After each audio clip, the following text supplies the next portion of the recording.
সম্পর্ক নেই। ওরা কি বললো না বললো তাতে কিচ্ছু এসে না। এতই যদি বিশ্বমানব ছিল, এতই যদি ধর্ম আফিমের নেশা হতো, তাহলে জ্যোতি বোস, ইলা মিত্র, বুদ্ধ ভট্টাচার্য, প্রশান্ত সুর, সুজন চক্রবর্তীরা তো সব কটা বাঙাল। কেন পালায় আসলো পূর্ববঙ্গ থেকে? কি আমফানে চাল উড়ে গেছিল তার লাইগা পালিয়ে কেন আসছে সেটা বলেন, সেটা জবাব দিতে চাইছে।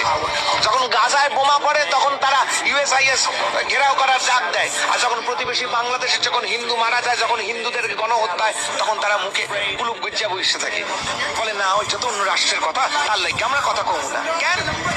যে কমিউনিস্ট পার্টি মুসলিম লীগের সঙ্গে হাত মেলায় দেয়া আগে পাকিস্তান মানতে হবে তবেই ভারত স্বাধীন হবে বলেছিল, যে জ্যোতি বোস এই শহীদ মিনারে মুসলিম লীগের সভাকে সমর্থন করেছিল, আগে কমিউনিস্ট পার্টি এত কথা হলে বলুন পূর্ববঙ্গে নিজেদের জায়গায় ফেরত যাক।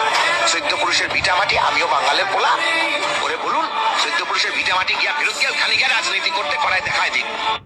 বামপন্থার